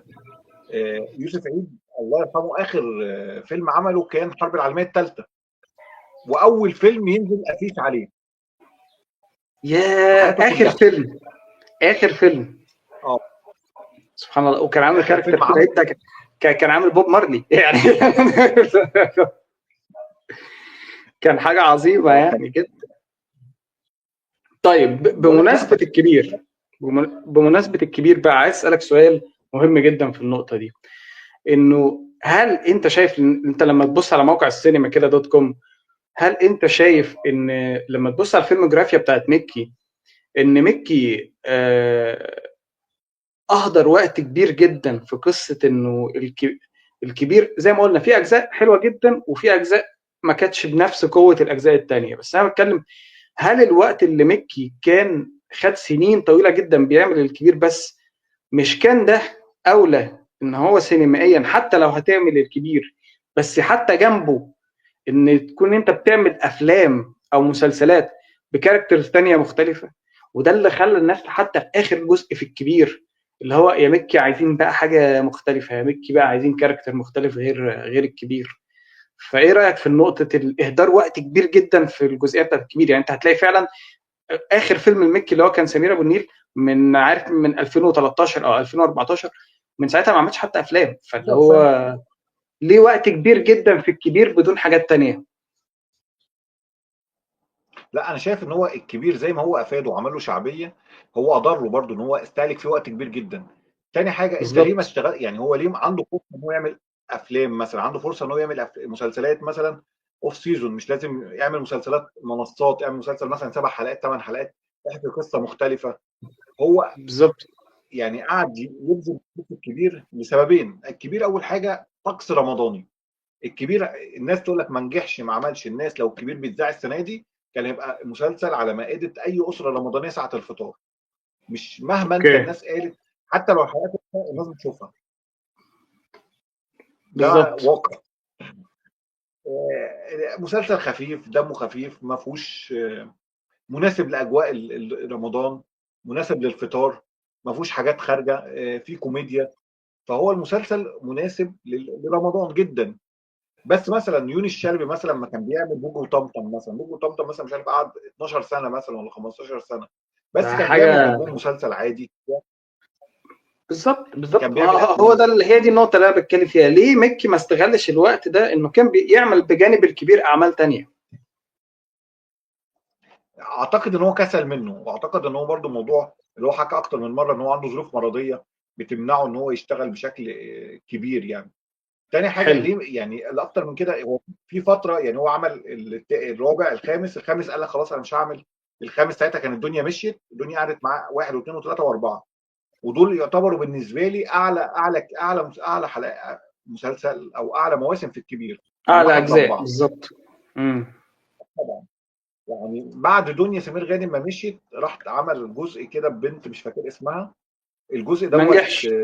سقط. ما نجحش ما نجحش لسببين. خالص. اول حاجه ما تصورش في المنطقه. يعني امم. المسلسل كان بيدور في مكان غير المزاريطه، كان بيدور في ان هو مسافر اوروبا. فدي كانت برضو فكره بالظبط. غريبه يعني، ومفروض كل الممثلين اللي هم في الكبير ما كانوش موجودين. بالظبط. فالجزء بالظبط. دوت اللي وقعت قوي يعني، اللي وقع ذريع يعني. فراح بعد كده بالظبط. عمل مسلسل وانا قلت لك عليه حلو قوي، اللي هو خلصانه بالشياكه. احكي لنا بقى انت على المسلسل ده، لان انا شفت منه بعض الحلقات ما كنتش كملته قوي. فانا عايزك انت تحكي عن التجربه بتاعت خلصانه بالشيكه دي، ليه تجربه حلوه ومهمه بالنسبه لك؟ اه، انا شايف ان هو مسلسل حلو قوي قوي، بس نفس مشكله الحاسه السابعه. بص، هو المسلسل ده انا ما شفتوش ساعه عرضه. ساعه عرضه الناس كلها قعدت تنتقد، والمسلسل وحش ومسلسل. فخلاني قفلت منه يعني، من كتر الكلام الناس في الجرايد وعلى السوشيال ميديا. فجيت بعد رمضان قاعد فاضي، فقلت ايه اجرب يعني اشوف يمكن يطلع مسلسل حلو يعني. امم. فالمسلسل مكتوب حلو قوي ومعمول حلو قوي. وهو كان في الوقت دوت كان احمد فهمي ساب شيكو وهشام ماجد. فهشام ماجد وشيكو مع مكي في المسلسل. كان معاهم كان كمان حصل دينا الانفصال الشربيني. ما بين الثلاثي ده بالظبط. واول عمل من غير الثلاثي كان خلصانه بالشياكه. يعني هم جابوا احمد امم. مكي يسندهم. المسلسل احمد مكي على هشام ماجد على شيكو في حته تانية في الفانتازيا. يعني مش فانتازيا طبيعيه يعني. يعني مثلا لو حاسه السبعه مثلا في فانتازيا وفي تريقه، ده في فانتازيا اعلى منها بمراحل. اعتقد اوكي. ان الناس ما فهمتهوش، لان هو بيحكي طبعا على المستقبل. يعني بيحكي مثلا بعد مئات السنين مثلا ايه اللي حصل. امم. وحصل ان الارض انقرضت، ودول الجماعه اللي عايشين، والستات عايشه لوحدها، والرجاله ودول عايشه عايزين لوحدها. يحكموا ودول الرجاله مش عارف عايزين يحكموا وحاجات كده. ايوه ايوه فاكر حاجات زي كده. بينهم حروب بين بالظبط. الرجاله والستات، وبيطلعوا يقتلوا بعض. الجيش الستات بقياده انعام سالوسه ودينا الشربيني. انعام سالوسه كانت النائب بتاعتها. والرجاله اوكي. ومعاهم شيكو كان مع اوكي. الستات. كان في كان فريق الستات. اتأثر اوكي. ايوه. اتأثر وهو صغير. واتربى في ايه، اتربى بعادات الستات، باسلوب الستات. وكان مربي شعره كده، كان عامل ضفيره، كان عامل كاركتر عجيب يعني. اوكي. اوكي. والرجاله بطوله هشام يعني بقياده احمد مكي واخوه هشام ماجد. هشام ماجد وبيخطفوا اه. من بعض يعني مثلا ايه. يعني مثلا هشام ماجد خطف ملك قدوره، ملك اورا وملك مش عارف ملك، اورا. اللي هي البنت اسمها ملك، اسمها ملك. ملك اورا. ملك اورا اه. ملك اورا. خطفها فريق امم. الرجاله. اوكي. كان بقى يعني هو اللي هو فكره الصراع بين الراجل والست يعني. اوكي. وبقى قلت لي شيكو ايه والمسلسل حصل له تحس وهو ان انت صغير؟ قاعد. اثروه. اثروه وهو صغير. فريق اثروه وهو الستات. صغير بقى. ايوه. خدوه في فريق اوكي. الستات واتربى. فبقى فهو معاهم بقى. طلع يعني ايه، يعني بيتكلم بايه. انت ما حطيتيش مكياج النهارده، انت البشره بتاعتك النهارده مش حلوه. هكذا يعني. اوكي. ايوه كان ايوه. طالع بشخصيه ايه يعني. يعني الحلقات بقى طول وانت ماشي بترجع مثلا لايام زمان، اللي هو ايام دلوقتي مثلا. بيفتكروا ازاي الحرب ابتدت بين الرجاله والستات، فتلاقي حلقه بطوله عمرو عبد الجليل، تلاقي حلقه بطوله احمد امين. ضيوف بقى في ففي الحلقات. كميه دي. على فكره فعلا شكله الموضوع كان لطيف جدا. امم. يعني هو عمرو عبد الجليل كان طالع ابو احمد مكي، وهشام ماجد، اللي كان اوكي. قائد الرجاله قبل في العصر الثاني. وساعتها في الوقت ده عمرو عبد الجليل كان ناجح يعني، كان مسمع يعني. كان ابتدى يعمل مش كامباك يعني بقى اللي كان عمله لسه في مسلسل طايع، وابتدى يعمل كامباك بقى ويرجع تاني كعمرو عبد الجليل يعني. بالظبط. اوكي. فهو كان إيه. في الوقت ده في المسلسل يعني حلقاته كلها بقى فيها كوميديا، وفيها ضيوف شرف كتير جدا. فيها احداث بيحكي ان ازاي العلاقه بتبقى بين الراجل والست. بينتهي المسلسل بايه بقى؟ ان احمد مكي ودينا الشربيني قائد الستات وقائد الرجاله بيحبوا بعض. وفي اوكي. نفس الوقت عايزين ينهوا الحرب، ومش قادرين يعترفوا لبعض بالحب. لان كده هم مثلا لو احمد مكي اعترف انه هو بيحبها، فهو دوت كده ايه، هزيمه للرجاله. وهي لو هزيمه اعترفت ان هي بتحبه للفريق ده، يبقى هزيمه. ايوه بالظبط. بالظبط. لا فبيبداوا يعني يكتشفوا خلينا منه نرشحه مشاكل ان هم. للناس. ارجعوا يا جماعه بصوا على المسلسل ده تاني، المسلسل ده فعلا حلو وما خدش حقه ساعتها. اه بالظبط. لا، مسلسل حلو. آه، بيبتدي بقى يناقش ايه المشاكل بين الراجل والست، ازاي الحب هو اللي بيستمر، هكذا بقى. يعني بيبدا يتكلم بقى في مشاكل الحب، العاطفه. فالمسلسل فيه فكر حلو قوي، يعني فيه افكار كويسه جدا عن الصراع بين الراجل والست، وفي فكره عن الحب. المسلسل اوكي. طبعا بقول لك هو خيش، يعني المسلسل ما نجحش خالص للاسف.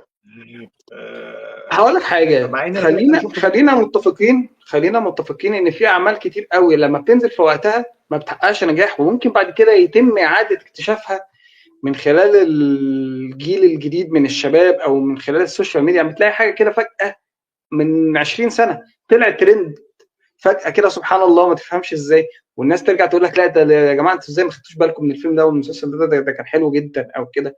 ده غير ده على مستوى الدراما. على مستوى الافلام طبعا في اعظم افلام في تاريخ السينما ما جابتش ايرادات وكانت افلام عظيمه، يعني ما لهاش علاقه وما لهاش مقياس، هو الفن اذواق يعني معروف يعني.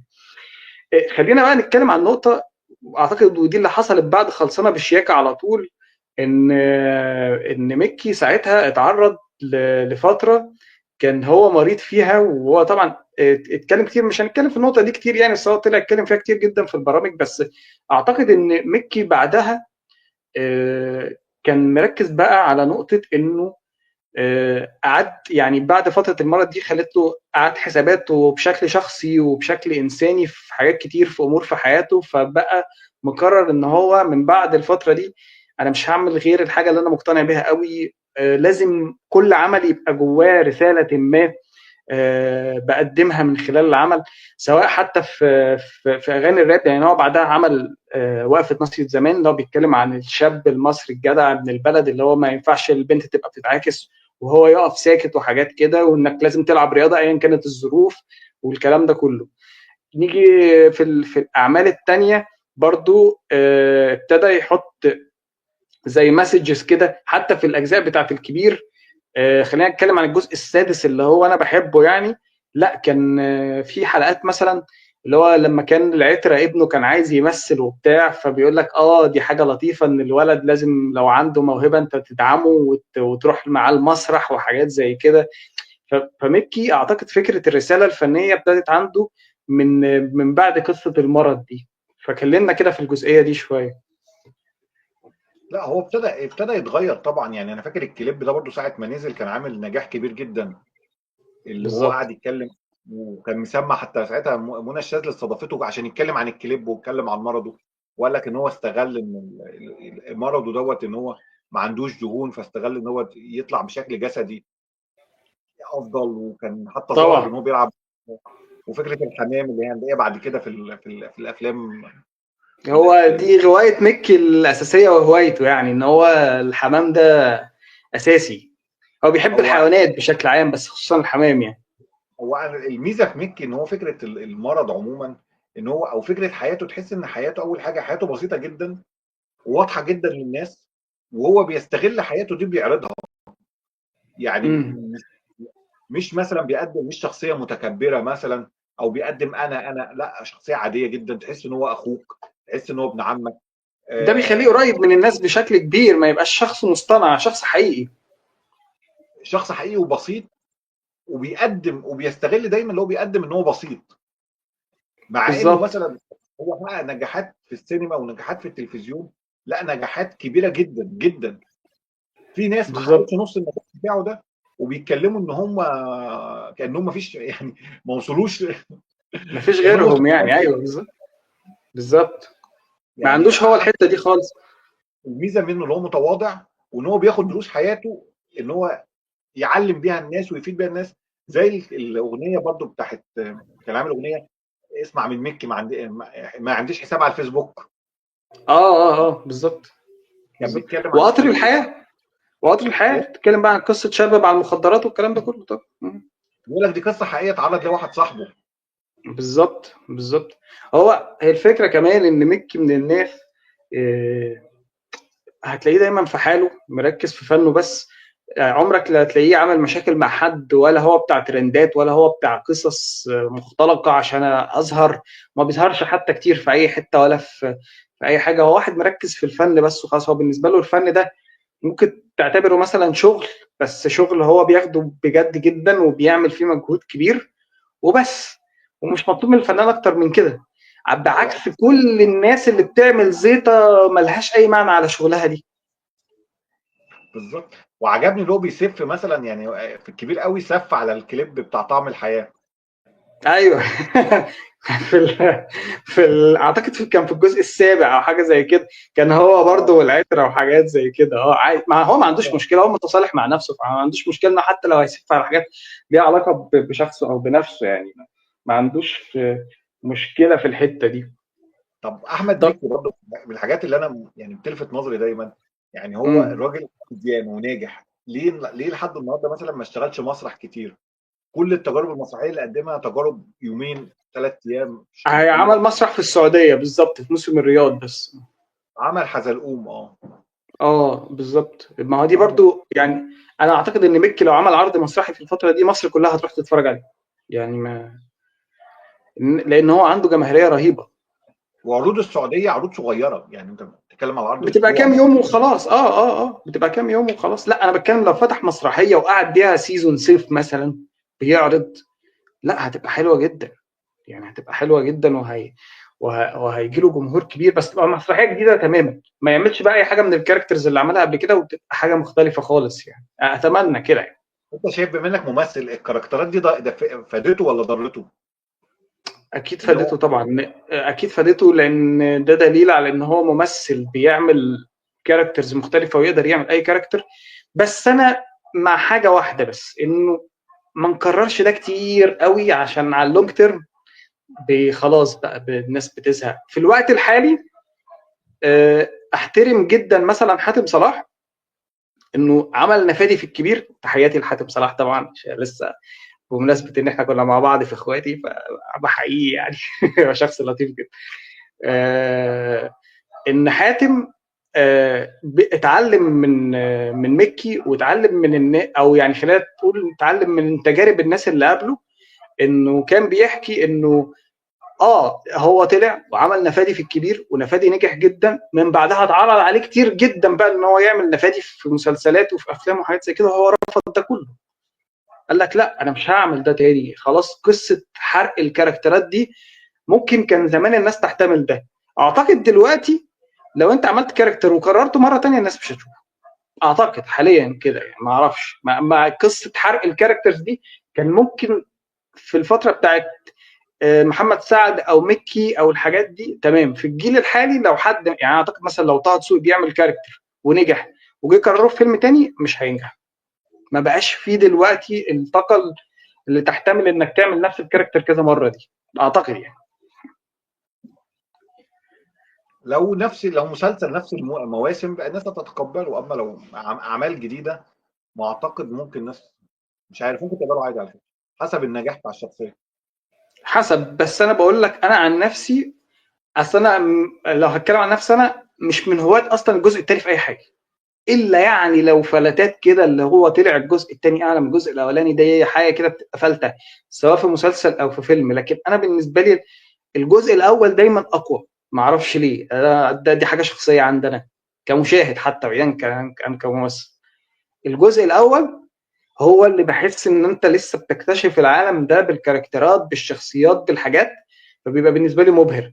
الجزء الثاني خلاص انا داخل عارف مين دول وايه الحكايه وبتاع، ما بيبقاش مبهر بالنسبه لي زي الجزء الاول. ما اعرفش ليه، دي حاجه على شخصيه عندنا. لا بالعكس، يعني هي فكره المسلسلات اساسا قايمه على الاجزاء يعني. بره اساسا المسلسلات بتقعد بال 20 سنه وبال 15 سنه. في بالعكس في يعني ده انت بتبقى عشره. في كده، بس مش كل المسلسلات ينفع مع ده يعني. اللي انت بتتكلم عنه ده مثلا ممكن يبقى حصل في فريندز مثلا بره تمام، فاهم قصدي؟ لكن مش كله برضه. طب ما راجل وست ستات برضه اتعمل منه كسيت كوم، اتعمل منه مش عارف 10 اجزاء ولا 11 حاجه كده، كان كتير جدا. في ده يحتمل، في حاجات تحتمل كده. وبس العادي اصلا دلوقتي الجمهور ما بيستحملش. يعني انا عايز اقول لك فكره ان الواحد مبسوط جدا بفكره ان المسلسلات دلوقتي بقت 15 حلقه، وفي مسلسلات 10 حلقات، ويا ريت لو 8. فاهم ازاي؟ لان لا الطاقه الاستيعابيه عند الجمهور لفكره 30 حلقه حتى ما بقتش موجوده. فاهم قصدي؟ بقت صعبه قوي يعني. حسب الجوده صدقني. هو طبعا الجمهور اتغير، والجمهور بقى عنده وسائل كتيره جدا. يعني كان الاول مثلا انت عشان تقعد تتفرج على مسلسل تتفرج عليه على التلفزيون في ميعاد معين، دلوقتي كله بيبقى على المنصات، فالدنيا بتختار انت اسهل. الوقت اللي انت عايزه بالظبط. بالظبط بالظبط. سؤال بقى ما تاني. بيتفرجوش على مسلسلات. عندي بقى سؤال تاني. تفتكر ممكن نشوف ميكي كمخرج قريب؟ هل هيخرج اعمال؟ اتمنى لان كده، برضه اتمنى بجد. لان ميكي كمخرج برضه انا شايف ان هو عنده حاجات كتير قوي ما طلعتش يعني. اعتقد ان هو مش هيخرج. اعتقد ان هو هيركز في ان هو يعني مش بيخرج في التمثيل بتاعه، او بيحط طاقته في الكاركترات اللي هو بيعملها، وبيحط شغله في الكاركترات اللي هو بيعملها. بس امم اتمنى ان هو يخرج. بس هو لو اخرج هيخرج لنفسه، ما اظنش ان هو يخرج لحد. حتى لو اخرج لنفسه انا تمام، انا ما عنديش مشكله، بس انا حابب اشوف حاجه اخراجيا لميكي يعني. فاهم قصدي؟ انا متاكد ان هو برضه عنده افكار كتير كان حابب يقدمها كمخرج، بس لسه ما لم تتاح ليه الفرصه ان هو يعمل كده اعتقد يعني. ممكن يعني، اعتقد اتمنى، بس اعتقد ان هو مش هيخرج لنفسه يعني. انا اكتر يعني اكتر حاجه زي ما قلنا اللي احنا بحبها المكي، فكره ان هو عنده قدره على التجديد والابداع، وان هو ويخرج بره السياق. امم بيقدم الحته ما حدش يتوقعها. مش دايما يعني، مش فنان تقليدي. حتى ما بالظبط. بيقدمه بكاركتر، بحركات، بلازمات، بحركه ايد، بحركه عين. تحس ان هو برده مش شغل ممثل قد ما هو شغل برده حد، لا حد دارس قوي الشغلانه طبعا. ومختلف. يعني مثلا انت بتشوفه الكبير قوي غير ما تشوفه مثلا في شخصيه يوسف الرفاعي، غير ما تشوفه في حزلقوم. انا بالعكس، انا شايف مثلا شخصيه حزلقوم لو هي قابلت الكبير قوي، هما الاثنين متناقضين تناقضات بشعه يعني. بالظبط. استحاله بالظبط. تقول ان هو ده. غير ان هو بالظبط. في اخر حلقات الكبير قوي. يعني في حلقه كده عمل اربع شخص، عمل في الحلقه ثمان شخصيات. مش عارف اوكي. اخر كبير قوي في الجزء الثامن عمل أمم. يعني حاجه ثمان شخصيات في الدور يعني. في حاجه نفس كانت الحلقه. في اه نفس اه. مش اثنين بقى اوكي. وثلاثه، لا. وصل الكبير واللي بيقلد الكبير واحمد مكي. ايوه ايوه ايوه ايوه ايوه ايوه. ايوه وهو حتى ظهر بشخصيته هو في الاخر لما كان مش فاكر، تقريبا كان هجرس في البوكس او حاجه زي كده، وهو كان معاه الصقر اللي هو ماسكه ده وحاجات كده. هو بيحب يعمل حاجات مختلفه يعني. وعامل وعامل لكل واحده اداء حركي مختلف. يعني عامل احمد مكي هو ممثل موهوب جدا. ده بيوريك انهم مش طبيعي. يعني انت تعمل ثمان شخصيات بثمان اداءات في نفس الحلقه. يعني لا، ممثل بالظبط. ممثل. وبرضه بحب له شمس الزناتي، الحلقات اللي عملها عن شمس الزناتي لو دي تفتكرها. كانت رهيبه ايوه. كانت حلوه جدا برضه. كانت من احلى والناس الحلقات واخداها في الكبير. وعاملاها فيلم لوحدها. ايوه هيتعمل فيلم تاني دلوقتي. اه لا. وبرضو الحلقات بتاعت اللي هي سوسايد جيم، سوري اه سكواد جيم، اللي هي لعبة الحبار. سكواد جيم برضو دي كانت رهيبة. فنان. دي كانت رهيبة. لا الحلقات دي برضو كانت رهيبة جدا. طيب عايز اتكلم معاك عن اخر هو حاجة. هو فنان متميز. طبعا. عايز اتكلم معاك عن اخر حاجة عشان الغاوي. ما اتمناش بس اكون طولت عليك ولا حاجة. بس انا مبسوط جدا. عايز اتكلم عن مسلسل الغاوي. من اه. المسلسلات اللي كنت متحمس لها جدا جدا. كنت شفت الاعلان وشفت انت عارف الفنان ما بيكون بيتكلم عن نفسه بيكون في لحظات صدق، ان هو انا عايز اعبر عن نفسي. انا مش جاي اكل عيش، انا جاي اعبر عن نفسي فعلا. عايز اوصل رساله. فالاعلان كان شددني جدا. وطبعا اول حلقه كانت معموله حلو من الغاوي. بعد كده وظهور كزبره كمان كان حسيت في الحلقه دي كان حلو جدا. ورا كان فظيع. فحسيت ان احنا بندور في نفس الحكايه. ما استمتعتش مم. بالمسلسل، بالعكس. بعد حلقتين او ثلاثه خلاص ما كملتوش. وما بقتش مهتم ان انا اعرف حتى إيه اللي بيدور حوالين المسلسل. كنت اتوقع ان احمد مكي ما هيرجع بعد الكبير قوي، هيرجع بحاجه تقيله. المسلسل للاسف يعني ما كانش فيه احداث كتير، احداث بالظبط. كده، وهو يعني بيكمل عليها. يعني المسلسل معتمد ان انت معاك نجم كبير اكتر ما انت معتمد ان انت معاك ورق حلو. هي دي بقى مشكلتي مع الغاوي برضه. انا اعتقد ان اداء مكي كان كويس جدا كاداء كممثل. اخراجيا المسلسل كويس، ما عنديش مشكله اخراجيا. في بعض الممثلين اللي كانوا مع مكي كانوا عاملين ادوار حلوه جدا. خليني اخص بالذكر كده او هايلايت بصراحه لحد معين اللي هو وليد عبد الغني صديقنا الممثل. ممثل شاطر جدا جدا جدا، من اكتر الممثلين اللي بشوفهم اكثرهم موهبه في هذا الجيل، وحد لسه ان شاء الله اعتقد هيبقى نجم كبير جدا في الفتره اللي جايه، وحد مسرحي تقيل يعني. كان عامل برضو كاركتر حلو جدا، كان اسمه تلات، كان من ضمن الشله بتاعت مكي. ف مشكلتي الوحيده برضو مع المسلسل فعلا ان السكريبت هو اللي وقع. السكريبت وقع المسلسل بشكل رهيب جدا، ويمكن ما خلاني برضو ما كملتش للاخر. فانا عايزك تكلمني عن نقطه، بما ان بقى حضرتك كسيناريست تكلمنا ايه مشكله السكريبت في المسلسل. اعتقد ان هم اتزنقوا في الوقت. يعني اعتقد ان المسلسل ما عادش عليه فتره طويله جدا في الكتابه، وان هم امم. كانوا مكتوبين ب 15 حلقه. يعني المسلسل يخلص في 6 حلقات او 5 حلقات بالكتير، يعني الاحداث اللي فيه كلها. تاني حاجه، امم. ما فيش اهداف للصراع تخليني اقعد. يعني انت بتتكلم مثلا ان هو كان بيدور على، مش عايز احرق الناس المسلسل، على ساعه، او بيدور على مشكله، وفي نفس فضلنا الوقت في 3 4 حلقات مش فاهمين ايه اللي بيحصل بالظبط. اه. واحد يحب ويتحب ويروح ويجي، مش حاسس بتوتر نفسي اللي هو مدوني بالشخصيه. بالظبط بالظبط. فالمسلسل تحس ان هو، لا، هو مسلسل بيمد في الحلقات، بيمد ان هو 15 حلقه، وهو كان ما فيهوش احداث تكفي كده. على فكره كان لو كان اتعمل فيلم كان يبقى ظريف جدا على فكره. ممكن.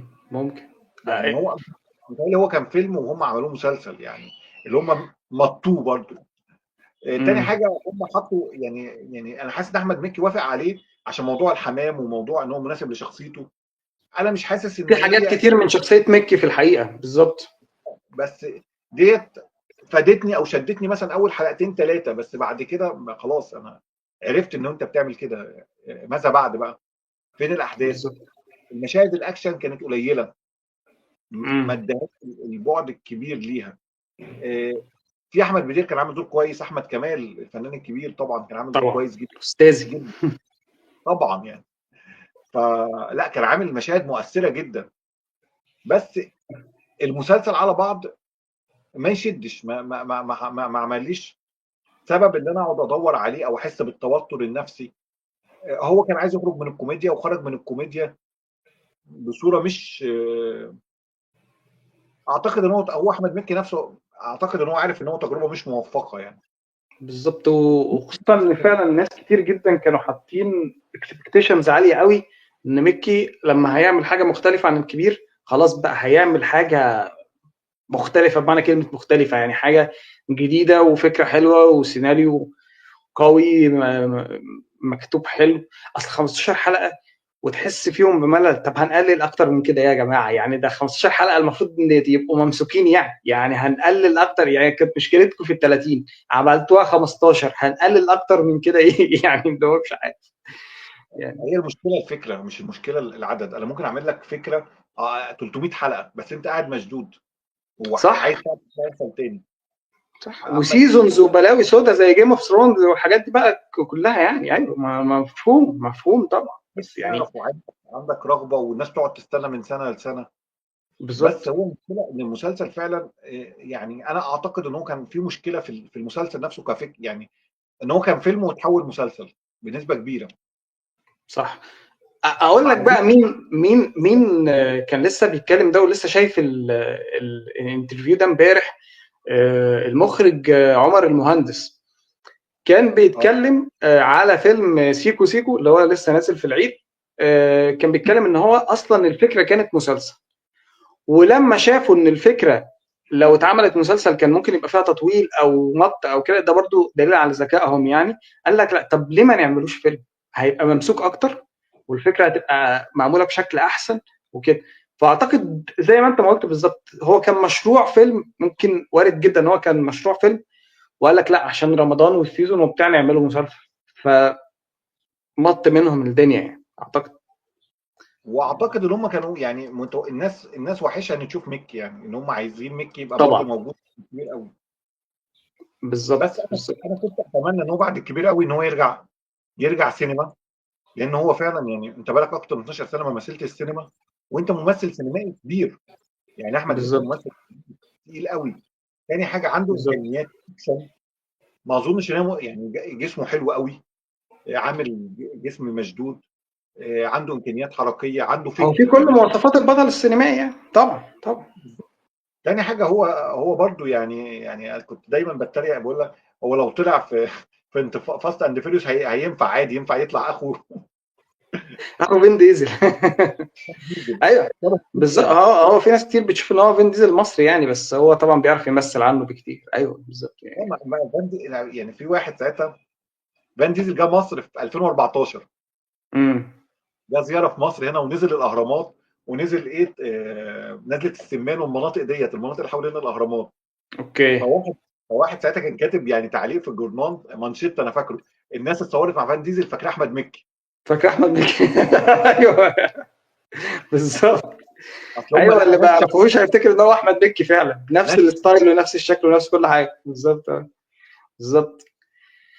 هو اتمنى الفتره فرحان اللي جايه ان فان ميكي ديزل. يعمل حاجات بجد يكون متأني اكتر في فكره اختيار السكريبت. هو طبعا كأداء وكممثل احنا لا غبار عليه، احنا بس بنتكلم في اختيار المواضيع، خصوصا ان هو حتى من بدايه لما اتكلمنا ان هو شخص على طول كرييتيف وبيختار وعارف يعني ايه، هو دارس سيناريو ودارس اخراج في معهد السينما ودارس كل حاجه. فاعتقد يقدر يميز جدا ما بين فكره ان يبقى في سكريبت حلو وسكريبت وحش، يقدر يرجع بيه للجمهور يعني.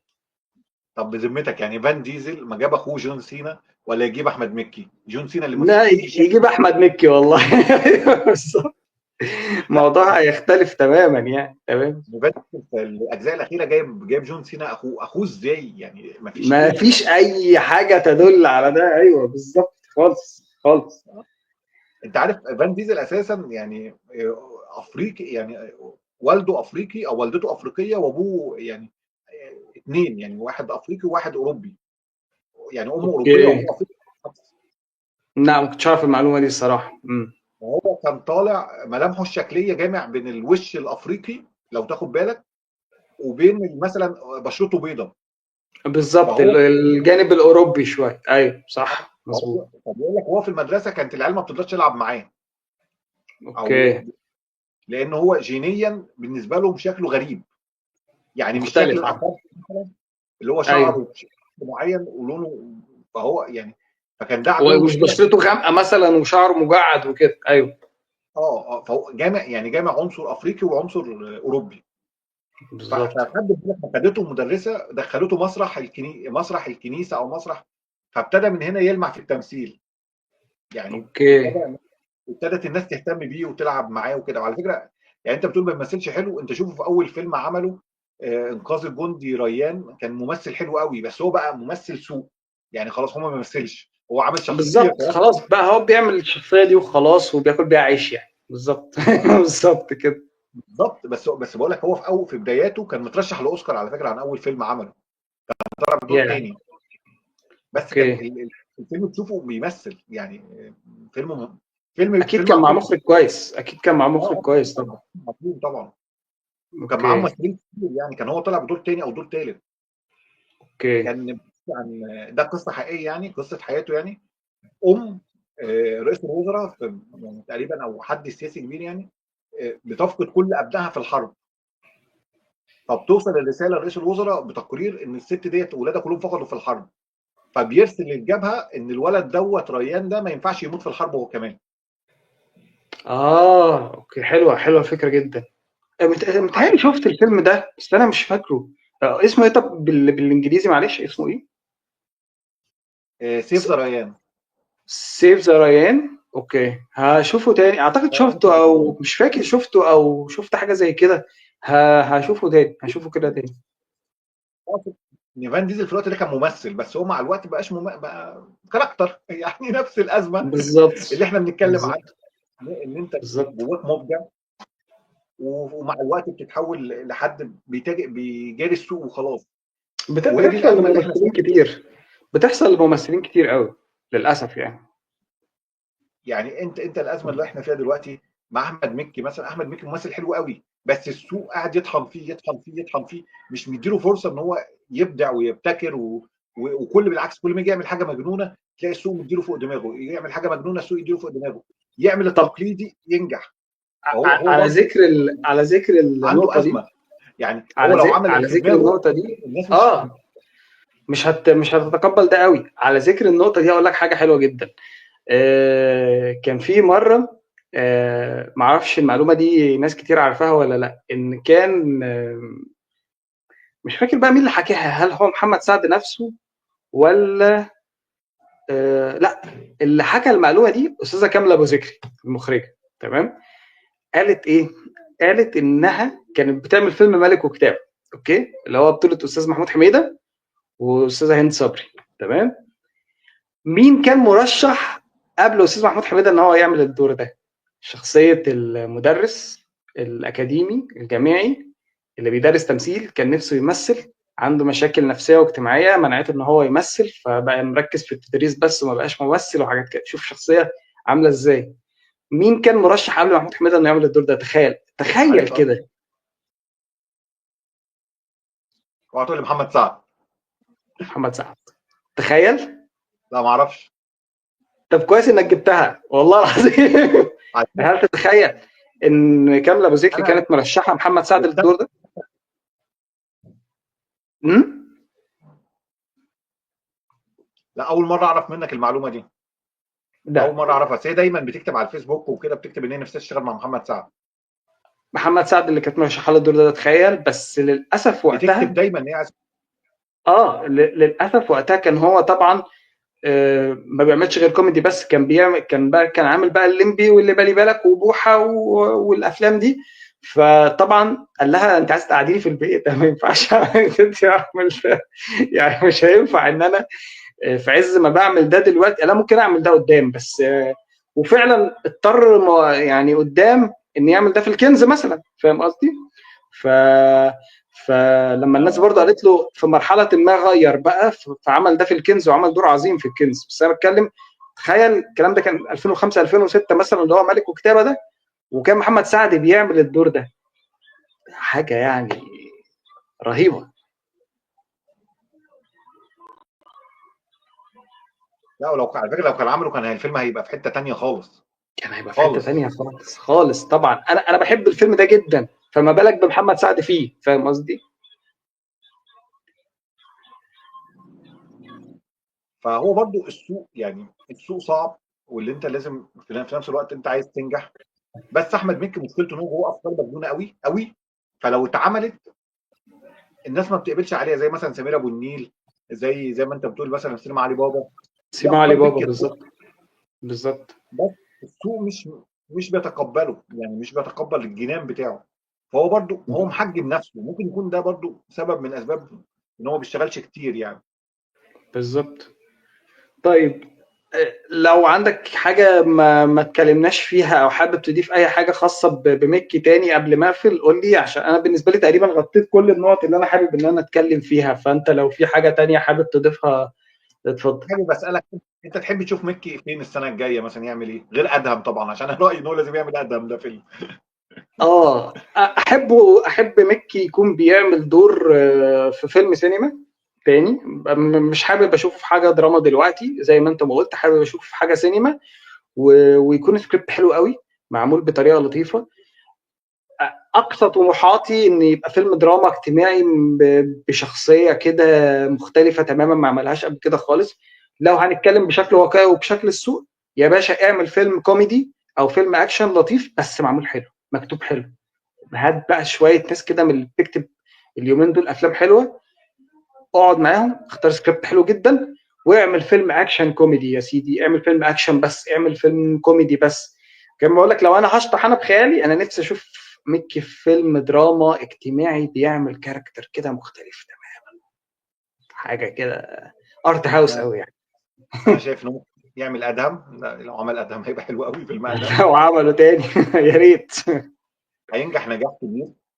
لو عمل مسرح زي ما انت قلت هيبقى نجاحه كبير جدا، ان السوق هيبقى متعطش ليه، يعني ان هو يعمل مسرح عرض كده مثلا زي العروض اللي احنا كنا بنشوفها بتاعت عادل امام ولا سمير غانم، عرض موسم كامل، بالظبط. وهيبقى بالظبط. هيبقى مرتاح جدا، ناس كتير هتحب تروح له. طبعا. طبعا. طبعا.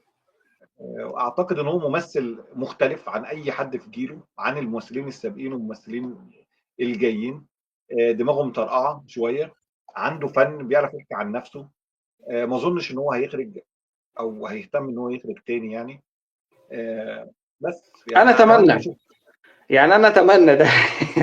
اجلا ام عاجلا اتمنى اشوف حاجه اخراج مكي يعني. واتمنى اشوف موضوع فان ديزل ده، يعني ممكن يبقى ينفع معاه. ايوه. على فكره على انا دلوقتي فكره، مش على فكره اقول لك على حاجه، مكي برضو يمكن برضو ما تطرقناش للنقطه بتاعت ان هو ليه مكي ما فكرش ان هو يعمل حاجات بره. على فكره مكي سهل جدا ان هو يبقى ممثل عالمي، برضو في كل المواصفات اللي تسمح ليه ان هو يبقى ممثل عالمي، ممثل اكشن بالذات عالمي يعني. ليه بقى. وزي ما اتكلمنا لان هو فيه الصفات الجسمانيه والفنيه والحاجات دي كلها اللي ممكن تؤهله ان هو يعمل ده بره. ليه ما عملش كده؟ مش عارف، ما انا بسألك برضو، هل ده برضو تكاسل، هل ايه، مش عارف برضو، ما عنديش فكرة. اظنش ان هو مستهدف ان هو يبقى عالمي. ما فكرش في الموضوع دوت، ما سعاش للموضوع دوت. هو ما سعاش ليه، وهو مركز اكتر ان هو يتكلم عن مواضيع ليها علاقة بشخصه، بالمنطقة اللي هو فيها، اعتقد كده يعني. واعتقد ان هو ملامحه كمان محايده، تساعده ان هو يعمل شخصيات مختلفه. بالظبط. بالظبط. يعني عمر اه. شريف. بالظبط. ان هو حتى ملامحه المحايده دي بتخليه لما بيجي يعمل كاركترز حتى الكوميدي، فهتلاقيه بيحط باروكه بيشيل باروكه، بيحط دقن بيشيل دقن، هو عنده المساحه انه يقدر يلعب في شكله ويغير بشكل مختلف كل مره يعني. بالظبط. يعني زي عمر شريف كده، طلع روسي، طلع من ارجنتين، يعني طلع فرنساوي، طلع ايطالي، وانت في نفس، طلع عربي، طلع يمني. بالظبط. وفي نفس بتقبل عمر شريف بكل الاشكال ديت، شكله في درجه من درجات المحايد، ميكي يعني مش هتقبله في كل حاجه برضه. بالظبط. بالظبط هتقبله في كل حاجه. غير مثلا ما يبقى واحد شكله عربي صرف او واحد شكله اجنبي صرف. يعني حتى ميكي لو طلع اجنبي او طلع مثلا ايطالي او كده ممكن ياكل مع عادي. الناس. عادي جدا، عادي جدا. بالظبط. بالظبط. ملامحه تجيب يعني. بالظبط. بس ما اظنش ان هو فكر في موضوع بره ده خالص. مش عارف، هي حاجه جت على بالي كده وقلت اسالك فيها برضه واشوف رايك فيها يعني يعني. حتى ملوش، يعني مثلا ملوش حتى مثلا اعمال مثلا بره مصر اساسا، ملوش حتى مثلا اعمال في الجزائر او اعمال في تونس، او ملوش لا اي حاجه. خالص خالص، ما شاركش في حاجات زي كده خالص فعلا. بالظبط. ما شاركش في حاجات زي كده. هو الفيلم الوحيد اللي راح ليه مهرجانات هو كان فيلم ليله البوبي دول مع نور الشريف، اللي هو كان اخر افلام محمود عبد بالظبط. العزيز، نور الشريف. وبرضه الفيلم ده برضه مش احسن حاجه. يعني هو الكاركتر اللي مكي كان عامله حلو، وعلى فكره بحب الكاركتر طبعا اللي كان عامله الاستاذ نور الشريف في الفيلم، كان عامل كاركتر رهيب وجريء جدا. بس ما الفيلم ككل لا، مش من احلى الافلام اللي شفتها الصراحه يعني، مش من بص الافلام هو المفضله يعني.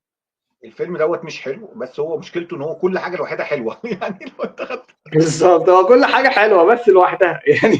مكي حلو، استاذ نور اه الشريف حلو، لكن الفيلم على بعضه مش حلو. بالظبط كده. ضخمه فكريه ودوشه، وجايب من يمين لشمال لفوق لتحت بطريقه اه، بشعه. ما كانش ايه ده؟ مفهوم قوي يعني. لا كانش مفهوم. مش حكايه مفهوم. انت يعني عايز تقدم حكايه اكبر من الامكان، يعني من الوقت بالظبط. الزمني، وداخل يعني ادوار، ما يعني مثلا انا بحب دور جميل راتب جدا، لو تفتكروا في الفيلم كان عامل اللي مشهدين هو ثلاثه. كان اعتقد ابو ليلى علوي او حاجه زي كده. صح. كان طالع ضابط امريكي او سفير امريكي او. صح. صح. عامل اداء حلو، بس المشكله انت حاطط لي يمين على شمال، على قصه نور الشريف دي تعملها فيلم لوحده اساسا. يعني بالظبط. بالظبط، هو السيكونس ده تحس ان هو فيلم منفصل كده. بالظبط. القصه بتاعت محمود عبد العزيز والكوميديا اللي هو يعني انت حاطط واحد جاي يعمل كوميديا، واحد يعمل دراما، واحد يعمل حرب، واحد يعمل لي رقص، يعني كل دول في روبي. فيلم واحد، كانت غريبه، كانت غريبه فعلا. ايوه بالظبط، كانت غريبه جدا يعني. هو الفيلم خساره رهيبه في السينما. بالظبط. هو بالظبط. الفيلم كان تاليف عبد الحي اديب، والد عماد اديب وعمرو اديب واخراج وعادل. عادل اديب. وهو الفيلم دوت اتعمل تكريما ليه في اخر ايامه او قبل او بعد ما توفى.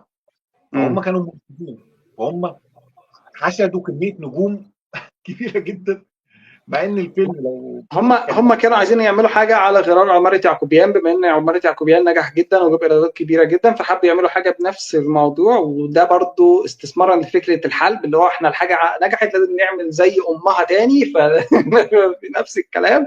فما جاش معاهم سكه خالص طبعا. بالظبط بالظبط. بس هو الفيلم نفسه لو اتعمل بشكل بسيط، يعني لو انت ركزت مثلا على حكايه محمود عبد العزيز وسلافه وخرجي بس كده، وعملته ده بالظبط. فيلم، هينجح جدا.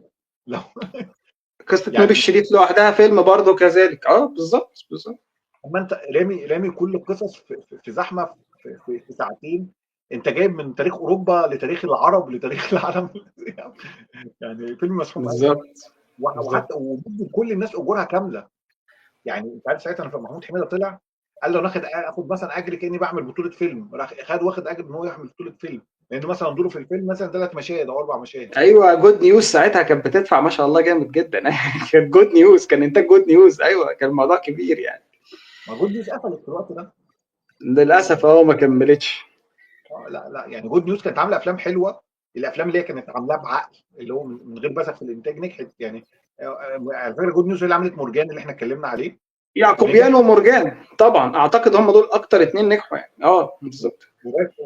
والفيلم اللي هو عامل عادل امام وعمر الشريف، حسن ومرقص. وحسن ومرقص وابراهيم الابيض برضو طبعا، وابراهيم الابيض برضو كان انتاج جود نيوز. بالظبط بس يعني اكتر افلام نجحت لها اللي هي شغل عادل. بالظبط بالظبط. حليم سقط، مع ان حليم فيلم حلو قوي قوي يعني بحبه. و... وليتل بيبي دول ده سقط سقوط بشع. اوكي، فيلم ايه اللي بتحبه؟ ما سمعتش.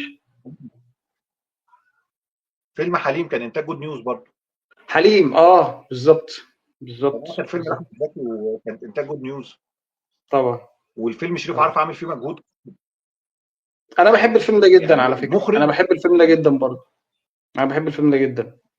شريف عرف عامل، انا شايف ان الفيلم ده فيلم مخرج بدرجه اولى، يعني عامل اخراج وشغل. يعني خلق معاه 20 دقيقه لاحمد زكي ووزعهم على الفيلم كله. بالظبط بالظبط.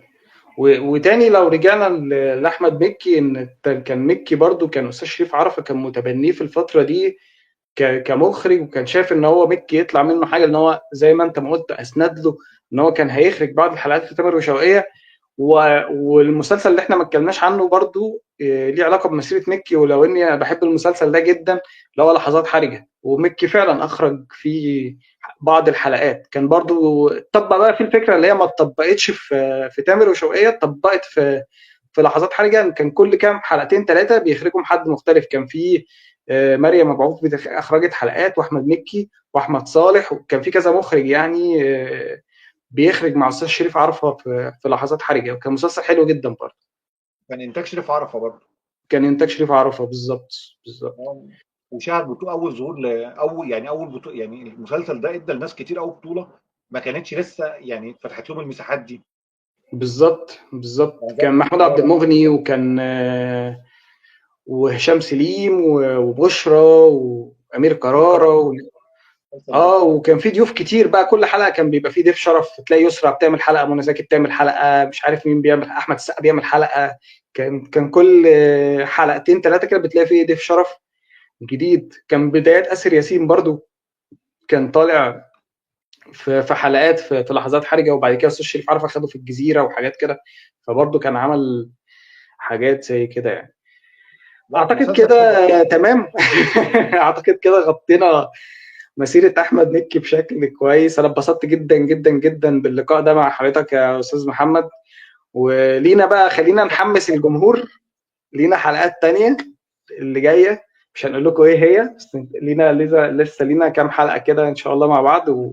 يعني اتمنى بس تكون الحلقه كانت لطيفه، واتكلمنا عن فنان يعني كلنا بنحبه جدا وبنقدر ان هو بجد عمل حاجات حلوه ومختلفه، ونتمنى الفتره اللي جايه يعمل حاجات احسن يعني. سيبك انت تختم بقى. احنا بنحبه مش بنعملها عشان بلنطق دول. بالظبط بالظبط. اوكي، اشوفكم في انا حلقه بشكرك. جديده ان شاء الله من فيلم سيما بودكاست. واسيبك انت لو عايز تقول اي حاجه اخيره اتفضل. والله انا اتمنى اشوفه مره تانية مع دنيا سمير غانم، يعني كانوا عاملين ثنائي حلو قوي بصراحه يعني. طبعا طبعا طبعا. يعني اتمنى اللي عمل مع دنيا سمير غانم، على فكره هتفرق في مسيرتها ومسيرته. هيبقى لقاء كده ما بعد الكبير بشويه، وراجعين مع بعض تاني بيعملوا حاجه حلوه. بالظبط بالظبط. انا بشكركم جدا وتعت باللقاء معاك، اتمنى ان انا اكون خفيف على قناتك ربنا وخفيف على يخليك. الجمهور، ويكون الحلقه الناس استمتعت بيها يعني. انا مبسوط جدا باللقاء ده، وان شاء الله لينا حلقات تانية. انتظرونا، تخش في اي حته. واتمنى تكون الحلقه عجبتكم ان شاء الله. شكرا ليك يا استاذ تهاني. العفو. يلا باي باي. استاذنك بقى.